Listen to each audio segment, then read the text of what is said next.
ফোরাত নদী শুকিয়ে যাচ্ছে আর কিয়ামত নিকটবর্তী হয়ে আসছে। কিয়ামতের একটি বড় আলামত হচ্ছে ফোরাত নদী শুকিয়ে যাবে এবং এখান থেকে সোনার পাহাড় বের হবে। রাসূল সাল্লাল্লাহু আলাইহি ওয়াসাল্লাম বলেছেন, সে পর্যন্ত কিয়ামত সংঘটিত হবে না যতক্ষণ না ফোরাত নদী থেকে সোনার পাহাড় বের হবে। আর এই সোনার পাহাড়কে কেন্দ্র করে মানুষ যুদ্ধ করবে এবং প্রতি 100 জনে 99 জন মানুষ মারা যাবে। এই 100 জন মানুষের মধ্যে যে একজন বেঁচে যাবে সে মনে করবে, মনে হয় আমি শুধুমাত্র একাই বেঁচে আছি। রাসূল সাল্লাল্লাহু আলাইহি ওয়াসাল্লাম বলেন, ফোরাত নদী থেকে যখন স্বর্ণের পাহাড় বের হবে সে সময় যে ব্যক্তি সেখানে উপস্থিত থাকবে সে যেন তা থেকে কোনো কিছু গ্রহণ না করে। আর এই ফোরাত নদীর পানি 1999 সাল থেকে শুকাতে শুরু করেছে।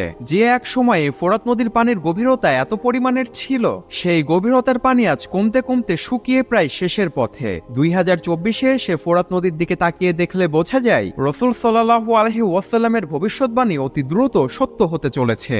ফোরাত নদী শুকিয়ে